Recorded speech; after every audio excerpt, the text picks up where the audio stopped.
To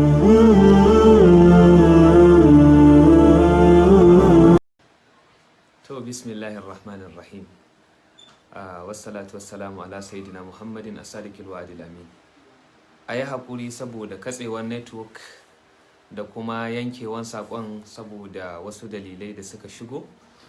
Kamar yadda na fara isar da sakon batun interface wanda wato kullum ake ta magana akai, musamman dangane da abin da ya shafi shi Sheikh Nura Khalid.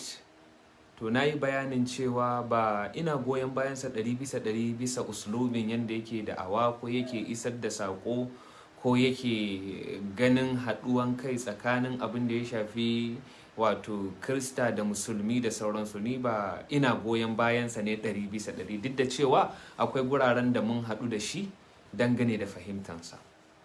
Kuma jawabin da Maulana Professor Ibrahim Ahmad Makari yayi akan batun interface kusan shine jawabin da ya dunkula duk wani bangarori da kashe-kashensa da nau'o'insa, da wanda ya zamo an yarda da shi da wanda kuma abin zargi ne cikinsa da sauransu. Duka bayanan da Professor Makari yayi ya kunshi bangarorin ta yanda idan mutum ya kalli abin da hankalin shi da ilimin shi, to ba zai zamanto ya fada cikin tarkon son zuciya ko batanci ga wani ko kuma wato neman cuɗanya abu mai kyau da abu mummuna ba. To a gaskiya abin da ya ja hankali na ga cewa kuma 'yan uwa suka yi ta neman na yi magana akan wannan, yanda wasu daga cikin jama'an Izala suka ɗauki wannan wasu dalilai wanda za su ɓata shi Sheikh Nura Khalid da wani manufan daban ne, kuma ba interface ba ne. Tunda wato kamar yadda jawabai suka gabata wanda aka ce Albani ya yi, da jawaban da aka ce Dr. Sani Rijiyar Lemo ya yi, da jawaban da aka ce wani da wani da wani wanda dai aka ambata sun yi, ban taɓa jin an ɗauko wannan maudu'in ana tattauna shi a matsayin abin da za a yaƙe shi ba, wanda jama'an Izala suka haɗa kai a kai kamar wannan lokacin ba. Ban taɓa ji ba, ban taɓa gani ba. So sannan kuma idan muka lura har yanzu jawaban da Dr. Mansur Sokoto ya yi jawabai wanda jawaban suna nuna cewa galibin malaman Izala suna cikin tafiyan interface ɗin nan, galibinsu. Dr. Sani Rijiyar Lemo shine shugaban interface a Kano. Shi Dr. Mansur Sokoto din memba ne cikin interface din. Shi mai alfarma sarkin musulmi shugaba ne ma, jagora ne cikin interface din da sauransu.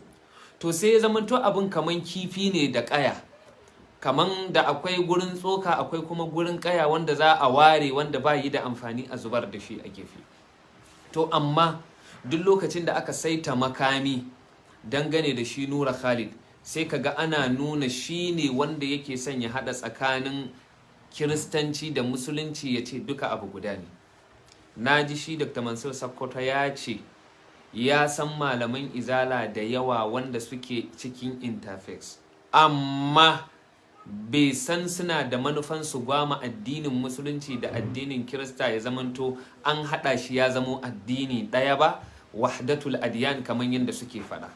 Amma ya ce ya san comparative religion, abin da ya shafi muqaranatul adiyan, wanda wannan muqaranatul adiyan din duk wanda ya yi karatu a high level zai karanta yanda akwai wani darasi mai zaman kansa, muqaranatul adiyan, wanda za a tattauna addinin Kiristanci, addinin waɗannan dai adiyanus samawiyya kamar yadda akan faɗa musu, duk da cewa wasu sun yi nakadin ana kiran waɗannan addinai da adiyanus samawiyya.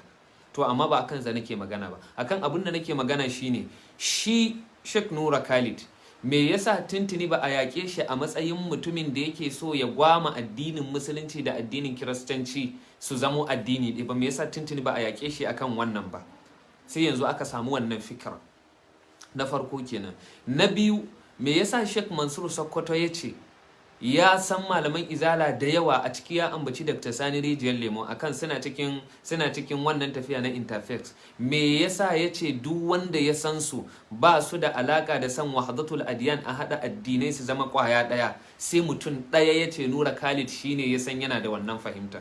Duk sauran malaman su ba su da wannan fahimta. A'a, suna yi ne sabila da tattaunawa dangane da abin da ya shafi matsalolin al'umma mushtaraka wanda Kirista suna ciki, musulmai na ciki, sabila da ƙasa da environment da ya haɗa mu da sauransu. To amma me yasa duka ana irin wannan tafiyan tsawon lokaci ba a fito da waɗannan gaɓoɓi ana tattauna su ba sai a daidai wannan lokacin? To ni ina ganin da akwai wani nau'i na hasada a cikin wannan al'amar, kuma akwai wani nau'i na son zuciya a cikin wannan al'amar. Kuma wala yajrimannakum shan'anu qaumin ala alla ta'dilu i'dilu huwa aqrabu littaqwa. Kar rashin adalci yasa dan kana da sabanin fahimta da mutum ka zo ka rushe fahimtansa. Ka yi adalci ga mutum ko da makiyinka ne, ko mu qawwami da bil qisti shuhada lillahi walau ala anfusikum. Mutum ya zamo mai adalci ko da makiyinka ne, abokin gabanka ne yayi wani abu, to kar ka zo ka cuya masa magana, ka kirkira masa ƙarya domin ka jingina masa wato irin wannan abu. Ba ni da fahimtar cewa Nura Khalid interface ɗinsa shine ya haɗa addinai su zama addini ɗaya da Kiristanci da Musulunci duk abu ƙwaya ɗaya ne. Al-musulmi ya yardar ma Kirista, Kirista ya yardar wa musulmi. La yattakizul mu'minuna al-khafirina awliya min dunillah wa man yaf'al zalika falaysa min Allahi fi shay'in illa an tattaqu minhum tuqit wa yuhazzirukum Allahu nafsa. Duk mumini babu muminin da zai riki waliyi a cikin kafirai, sai dai akwai waɗanda suke da wannan tunanin, akwai waɗanda suke da wannan afkar din na cewa a hada addinan su zama kwa waje daya. A'a, amma rubuta alqur'ani da bible da abubuwan da ya shafi yahudanci a rubuta shi a guri daya, sabila da dukka daga mahuda kwaya daya suka fito da sauransu. Amma mu muna da mawkif din mu na addinin musulunci, kuma wannan mawkifin shine mawkifin duk wani wanda ya san addinin musulunci da sifan da manzon Allah ya zo da shi. Walan tarda anka al-yahudu walan nasara hatta tattabi'a millatahum. Suna da wannan aqidan na ba za su yardar maka ba za su yadda da kai ba sai ka bi addinin su. Saboda haka ina kira a yi adalci a wannan gaban. San zuciya irin na mutanenmu daban da san zuciyan da ya fito dangane da jama'an izala. Wannan mutum Sheikh Nura Khalid dan uwanku ne, dan izala na farko kenan. Na biyu, ya dade yana gwagwarmaya a izala ta yanda duk wani wanda zai fito yayi magana a cikin izala to yakan ambato Nura Khalid a cikin wanda suka dade suna gwagwarmaya cikin izala. Na biyu kenan. Na uku kuma, wato ya fito da wani salo wanda wannan salon ne ya burge ni. Salo ne wanda za a samu sassauci wajen barazana na barakan al'umman musulmi. Ni wannan ya burge ni duk da uslubin yanda yake mu'amala kai tsaye da waɗanda ba musulmi ba. Ni abin ina ganin akwai abin kyama ni a guri na, amma a ra'ayina da tunanina. Amma ya fito da salo na wato a zauna lafiya, fahimta ba dai sa mu yi fada da junanmu, mu yi gaba da junanmu, mu yi kasafi ma junanmu, mu kasa zaman lafiya ba. Ya fito da wannan uslubin, kuma wannan uslubi ne mai kyau, da faɗan gaskiya ba tare da tsoron komai ba. Kuma wannan barakan ta barke ne fa tun lokacin da ya je gurin maulidi, tun lokacin da ya ce an kashe 'yan shi'a a Zaria, tun lokacin da ya ce a sufanci akwai mai kyau ya kamata a tantance, tun lokacin da ya ce maulidi Ibn Taymiyyah yana da wani mafuskanta mai kyau dangane da maulidi. Karka daɗa karka rage, ba mu taɓa jin an ambaci interfax ba sai dalilin waɗannan abubuwa. To yau an zo gaban da abin da ya bani mamaki, Dr. Mansur Sokoto ya yi maganganu masu kyau, abin yabawa, Allah ya saka masa da alkhairi.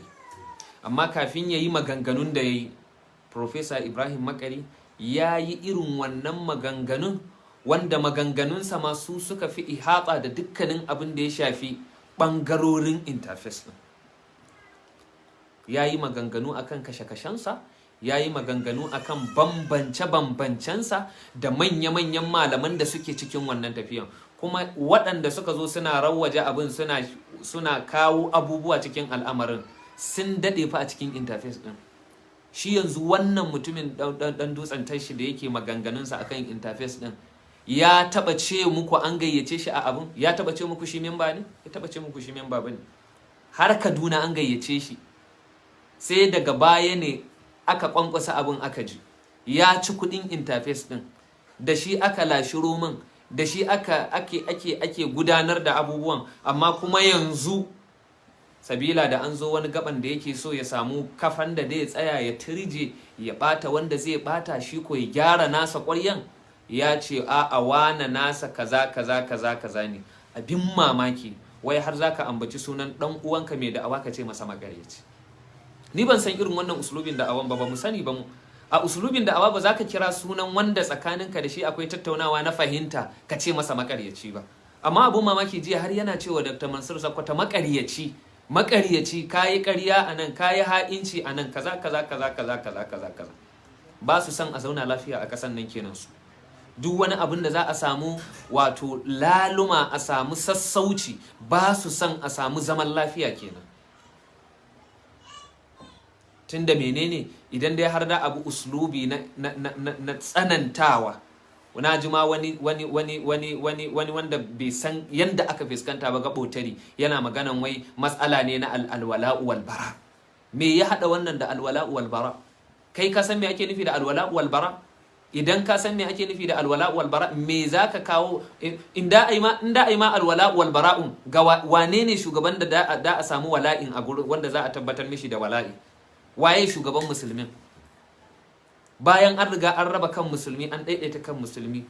Musulmi ba damuwansa gyaran musulunci ba, a'a musulmi damuwansa shine dan uwansa musulmi yayi kaza, ya bata kaza, za a yi raddi akan kaza, za a yi fada a'a wane dan bid'a, a'a wane mushriki, a'a masallaci kaza. Duka fa abinda kuka shigaltar da kwakwalan al'umma kenan. Wallahi Nura Khalid ya fi ku gaskiya ana. Wallahi izala su ji wannan su rubuta, wallahi ya fi ku gaskiya.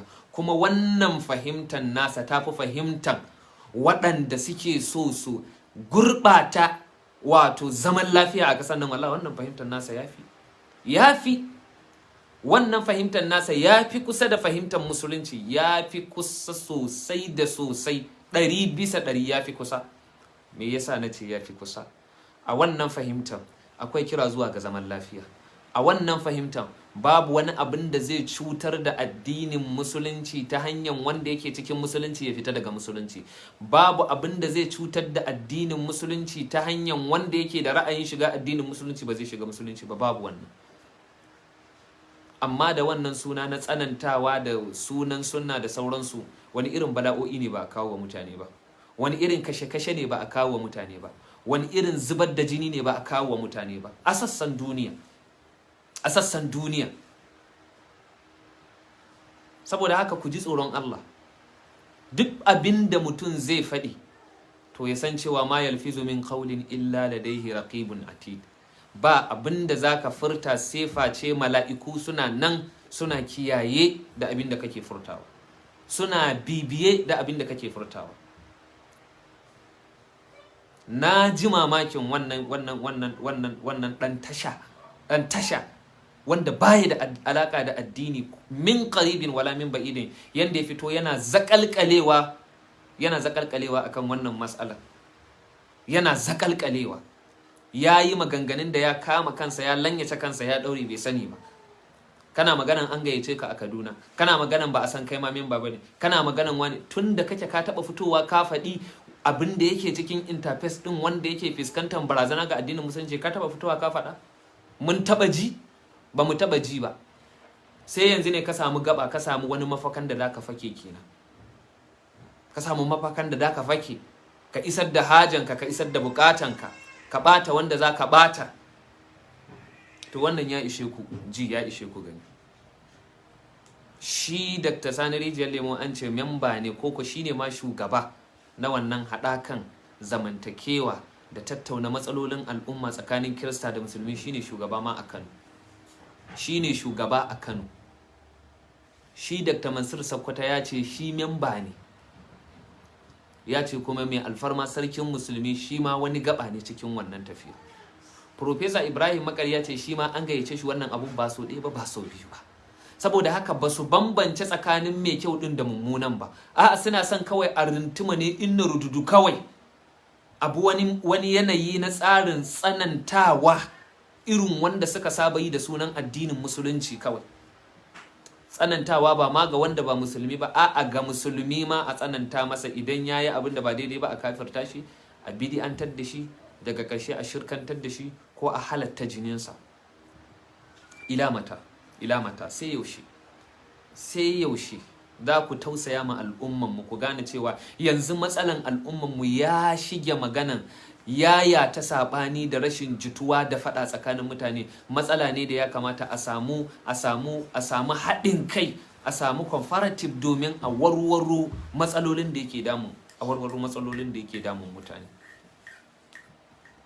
Saboda haka maganan da nake so na yi magana ne guda 2 zuwa 3. Na farko, interface kamar yadda Professor Ibrahim Makari ya faɗa, akwai mai kyau irin wanda manzan Allah ma ya yi.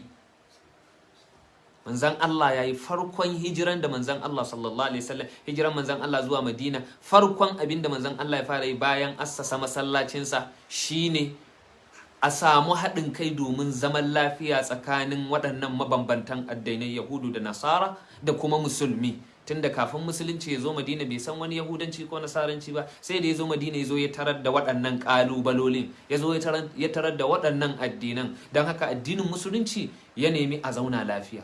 La yanhakumullahu anil ladzina lam yuqatilukum fid dini wa lam yukhrijukum min diyarikum an tabarruhum wa tuqsitu ilayhim. Allah bai hana ku zauna lafiya, ku zauna da amana da aminci ga waɗanda ba su fitar da ku daga gidajenku ba, waɗanda ba su zalunce ku ba, waɗanda ba su zubar da jininku ba. Allah bai hana ku musu adalci ba. Wa in ahadun minal mushrikeena istajaraka fa ajirhu hatta yasma'a kalam Allah summa abliku ma'mana. Idan ɗaya daga cikin musulmi ya nemi, mushrikai ma ba ma Kirista ba, mushrikai ya nemi makwabtaka da kai, Allah Ubangiji bai hana ka zauna da shi lafiya, ka masa adalci, ka yi masa duk abubuwan da ya kamata ba. Jiya ayan da muka fassara, inna anzalna ilaykal kitaba bil haqqi litahkuma bainan nasi bima araka Allah, mun karanta dalilin saukan aya. Dalilin saukan ayan Bayahude ne, musulmi ne yayi sata, ya laƙaya mu Bayahude satan. Yan uwan wannan musulmin suka zo suna kokarin su tunzura lallai sai an yanke hukunci akan Bayahudan. Allah ya saukar da aya ga manzon Allah sallallahu alaihi wasallam yana tabbatar da wannan Bayahudan ba shi yayi sata ba, wannan musulmin shine yayi sata. Dan haka manzon Allah sallallahu alaihi wasallama ya zantar da hukunci akan wannan dan uwansa Umatu ibn Ubaydah din. Kun gani? Addinin musulunci shi haka yake. Addinin musulunci shi haka yake. La tajidanna ashaddan nasi adawatan lil ladzina amanu al yahuda ko wal tajidanna aqrabahum mawaddatan lil ladzina amanu allazina qalu inna nasara. Allah ya faɗa a cikinsu akwai waɗanda suke son mu. Allah bai hana mu zauna lafiya da su ba, mu nema ma kanmu hulul. To ina ga ƙasar mu Najeriya, kwaɗo da ta haɗa komai, ta haɗa tsakanin mabambantan ƙabilu, mabambantan al'umma, mabambantan launi daban-daban, ga munan muna cakuɗi. Ga kuma yadda ƙasar take fuskantar barazana. Yau a ce an ja waɗannan sun balle, gobe a ce an ja waɗancan sun balle, jibi a ce an ja waɗancan sun balle. To a zo mana a haɗa a dunkule. Su kansu musulmi maganan ƙungiyancin da suke yi da raba kan musulmi da suke yi da abubuwan da ake yi wanda yake jawo faɗa tsakanin musulmi, a ajiye wannan, kowa ya fahimci fahimtansa mana, a zo a haɗu akan leman la ilaha illallah, a fuskanci matsalolin musulman. Sannan a abin da ya shafi ƙasa gaba ɗaya, sha'ab, a zauna da mabambantan masu fahimta a ga yadda za a shawo kan matsalolin. To su a gurinsu wannan, duk wanda yake cikin wannan, ai Albanin ya yi maganganu, ya yi katobara da yawa yayi katobara da yawa. Shi Albanin da ake kafa hujja da shi yayi magana akan interface din, kuma kaman yanda shi Dr. Mansur Sakwata ya faɗa, bullet yayi ba daidai ya faɗa ba, kuskure ya faɗa. Sabila da interface daban, wancan comparative religion daban, manufofinsu daban-daban, amma an zo an cakuɗa. Kai kuma sarkin san zuciya, mai hawa dokin san zuciya, wanda kowane abu idan ka zo ba za ka duba almaslaha almushtaraka, wanda kowa da kowa zai shigo cikin wannan maslaha a amfana domin ciyar da musulunci gaba ba. Kai kowane abu sai ka ja ka doge, ka kawo fashal tsakanin haɗin kan musulmi, shikenan ka fito kai ne ka iya zakalkalewa akan al'amari, ka hau minbari kana ta cin mutuncin mutane. To ka ji tsoron Allah. Ni dai abin da nake faɗa maka shine ka ji tsoron Allah. Rayuwa za ta baka labari, satubdilakal ayyamu ma kunta jahilan wa yatika bil akhbari man lam tuzawwadi. Rayuwa za ta karantar da kai a hannu. sabila da kana da mummunan rawan kai da jahilci cikin al'amuranka. Ba dama mai mutunci yayi mutunci, mai mutunci yayi magana, kai ka san yanda zaka zo ka keta shi cikin mutane, ka keta mutuncinsa, ka zage shi, ka ci mutuncinsa, ka dangana shi ga duk abin da kaga dama na batanci.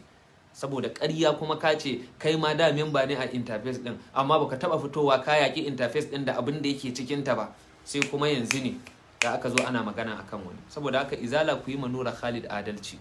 Kai ma Dr. Mansur Sakkwata da kace duk ka san malaman waye dakta waye yan uwanku yan izala da suke cikin interface, amma nufin su ba shine wahdatul adyani ba, amma dai banda Nura Khalid din me ya maka? Dan uwanku ne. Kuma ni duk cikin abubuwan da yake ni ban ga wani abin da ya hada ma tsakanin addinin musulunci da kiristan ba, tunda bai ce duk ɗaya bane. Ni ban ji yanda ya ce duk ɗaya bane. Shi dai yana maganan a zo a zauna lafiya, kuma ya fi ku gaskiya anan.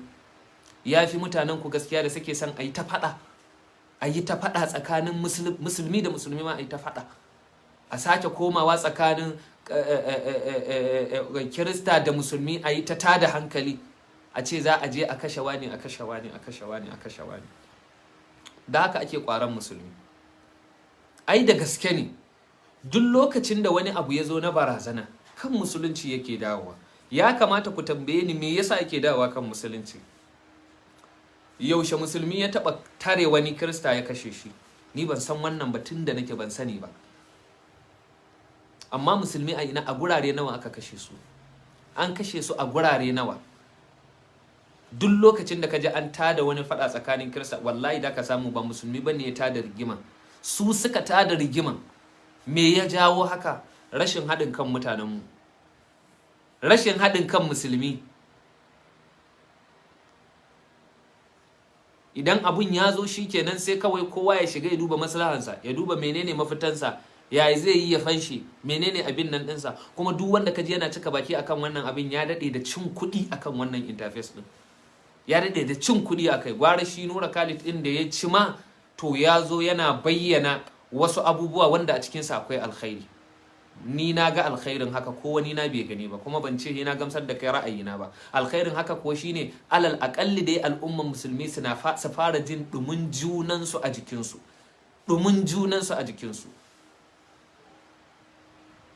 saboda haka wannan shine sakon da nake so na isa. A yi adalci wa shi Sheikh Nura Khalid. Sannan kuma na gode ma Allah ya saka da alkhairi.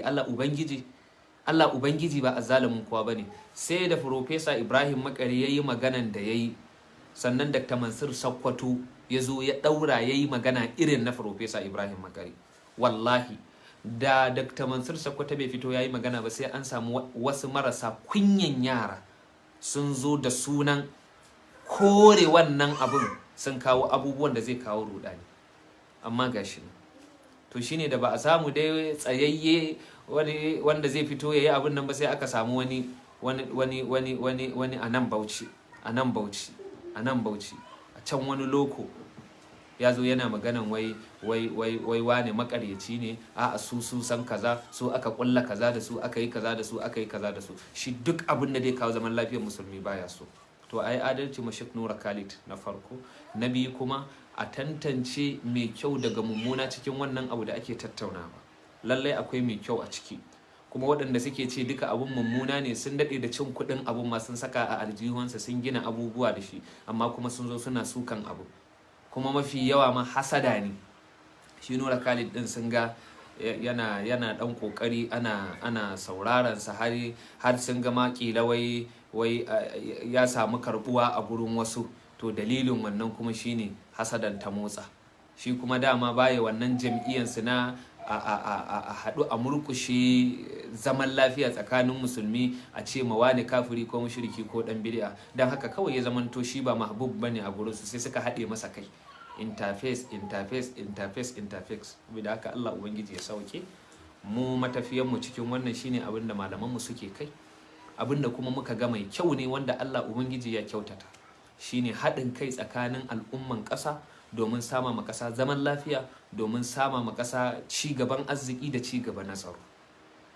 saboda Allah Ubangiji ya haɗa mu da ƙabilu daban-daban, addinai daban-daban, al'umma daban-daban. Saboda haka lazumin mu ne mu haɗa kai domin murƙushe abubuwan da, amma abin da ya shafi haɗa addinin musulunci da wani addini a ce duka ɗaya ne ba maraba, musulmi ba zai yi wa'azi ya nuna fahimtarsa dangane da kiristanci, ya ɓata abin da ya gyara abin da suke ɓatawa, ya nuna abin da Allah Ubangiji ya tabbatar a cikin alkur'ani ba. A wannan mu ba mu tare da wannan, mu ma ba mu tare da wannan, mu ma ba mu tare da wannan. Allah Ubangiji ya ba mu sa'a, abinda muka yi daidai Allah ya ba mu ladan. Sakon dama takaitacce ne, wanda suke so su shafa ma Nura Khalid cewa yana hada addinai ne, ba dan Allah suke wannan maganan ba, suna wannan maganan ne lihajatin fi nafsi yaquba qadaha, saboda wani damuwansu ne a zuciyansu da shi. Amma su ma sun faɗa su 'yan interface ɗin ne, an daɗe ana yin mitin ɗin da su har a ƙasar waje sun ce ana yi da su. Amma yanzu kuma sun ware shi, sun mai da shi dan bora, sabila da shi baya bin jam'iyyansu na al'umfu na Islamophobia, hanya na tsanantawa da tilastawa mutane abubuwa ta hanya na wanda Allah Ubangiji bai yarda da shi ba, ko kuwa hanyar kafirta musulmi ko bid'antar da musulmi ko wani abu mai kama da haka. Saboda haka Allah Ubangiji ya ba mu sa'a, abinda muka faɗa daidai Allah ya ba mu lada. Kuma insha Allah da mu dan shashafi kan bayanin a tafsiri, amma na keɓance shi a gefe guda ne sabila da bana san na cakuɗa wannan bayanin da jawabin da yake zuwa daga gurin tafsirin Alkur'ani mai girma. Assalamu alaikum wa rahmatullahi ta'ala wa barakatuh.